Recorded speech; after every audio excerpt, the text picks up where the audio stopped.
All right, guys, today on the container build, finally getting to cutting the door in the side of the container. That'll allow me to access our front room we're building rather than going in the end big doors. And then after that, we can finally get the studs and insulation.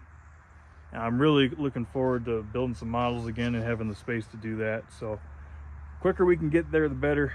Train layout's gonna take some time, we know that, but building this room and a workbench shouldn't be much. And that's what we're doing today.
Well, the little plasma cutter did pretty good. Now we have a door, so it just feels a little more real.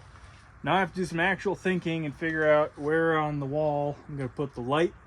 So I've got a box that I'm going to weld from the backside for this little outside light. And then I have to figure out layout height. Why? Because I got to figure out workbench height. And then I got to figure out where the vent through the wall is going to go.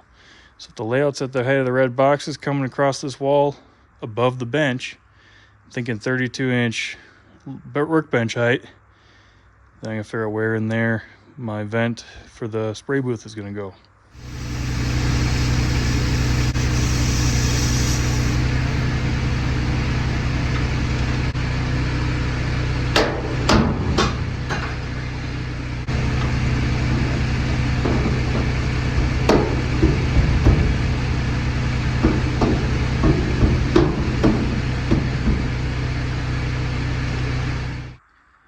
All right, I came up with it.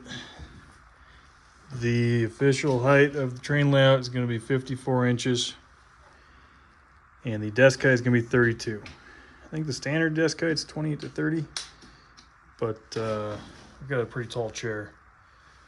So we're going to do 32 for the desk, 54 for the train layout, which is 4'6", 4.5 feet. A little tall, but not many people shorter than that won't be able to see at least a little lower angle of it. For my spray booth, I'm just gonna use a dryer vent out the side, and this is the funnel I'm gonna hook the fan up to. So this will be here, fan and dryer vent. Train layout can still go over top, no problem. This will be on the downside of the box that I'll build. And yeah, I'm kind of figuring being on the inside of the ribs is best. If I was on the outside, you're gonna have both sides exposed. Whereas if I'm on the inside, it'll probably look cleaner if I put a piece of tin that follows this edge or whatever. I did the same thing in the box, and that might be backwards from what other people do, but if this box is sticking out a little bit,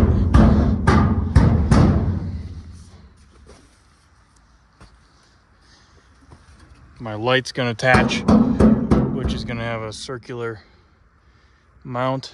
I put a piece of sheet metal over top at an angle maybe. It'll look real clean, I think. Rather than it being out here and sticking out weird.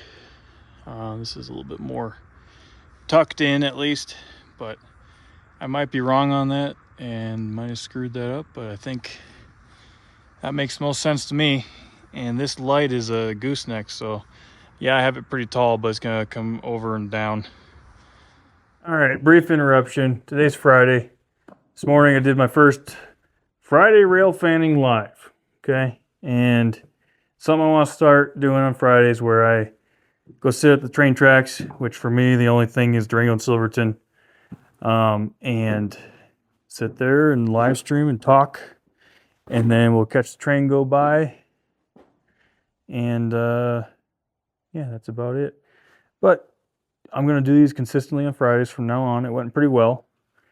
And I didn't run out of things to talk about, which I thought would just be me sitting there in silence for a while. So it was pretty good. And yeah, but back to the container. What we got going on, just 3 days ago at this point, is when I was cutting the wall in and cutting the vent hole in. And then I was filming it, and somebody called me that their cows were outside to leave. But we're back at it today. I'm going to clean up the edges with a grinder. Then we're going to go Home Depot.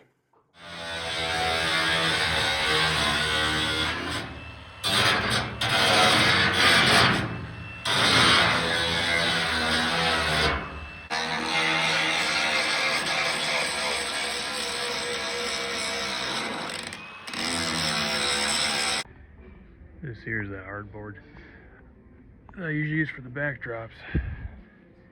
Thinner stuff is 1/8.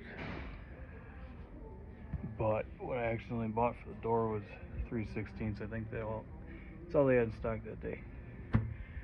But 1/8 is nice and flexible, so you can do curved backdrops real nice. But I'm actually going to use this stuff to cover that wall and spray foam against it.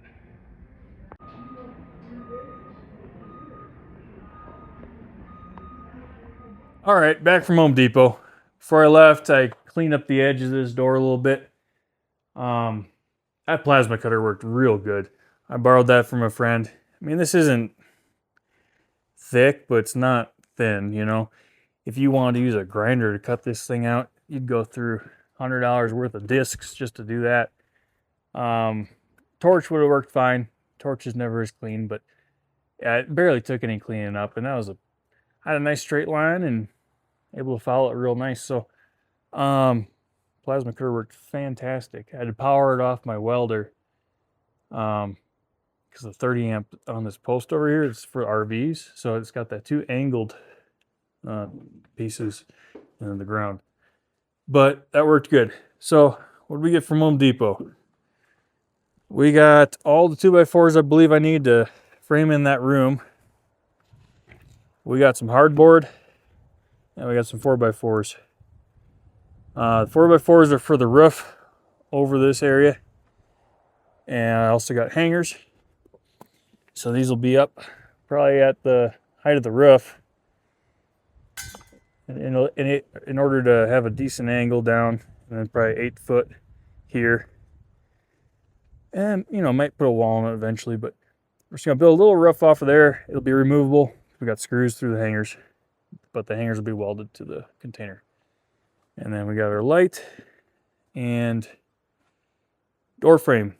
I bought this last week because I needed to know dimensions for cutting this door out, right? So if our studs are flush with this edge on the inside, I needed to have this on the outside of it and have enough room, a little bit of wiggle room so I can shim it and make sure it's all square and closes and opens nice. So I bought that, and the door is a door a friend of mine gave to me. Real nice exterior hardwood door. Just needs to be refinished. So that's in the shop still. And I'm refinishing that now.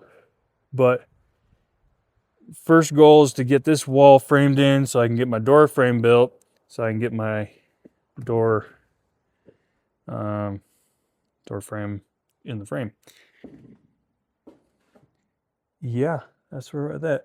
Got a little door jamb, or what do you call it?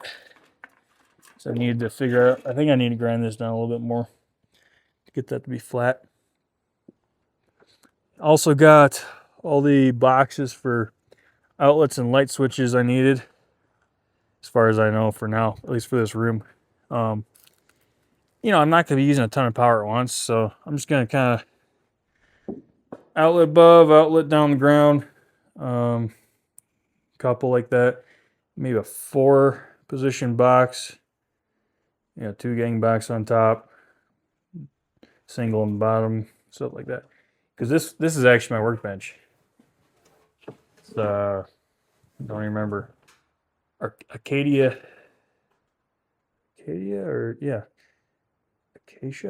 wood. I don't know. Nice wood. We'll stay it dark. This will fit right in here. Over workbench over spray booth. Got the vent flipped around now. That's should line up pretty good. I don't know where I'm gonna put that funnel, but my fan is so long, so I might need to do a little snake with the vent. But yeah, we'll for the walls, we're gonna have a top board and a bottom board, studs. The roof joists are gonna go sitting on top of each side. So that's kind of the dimensional lumber I got. There's some there cut for 8 foot. You can cut for a little less or more. I got some 10 footers for the top and bottoms. And then probably a light switch there, outlet, and then we're gonna have probably an outlet in the ceiling if I want to add like some big fluorescent lights. But right now, what I'm kind of thinking in here, just really warm lighting, dark wood, make it feel like it's a cabin. So when you walk in this door, it's like you're entering the Northwoods, right? You'll feel like it's a cabin, and you walk out to the layout, which is the outside world of the cabin. It's kind of the vibe I'm going for. So lots of dark wood, lots of just warm colors, warm lights. Other thing you might have noticed, got some microphones in the mail yesterday. Hollyland something or other. Pretty cheap actually.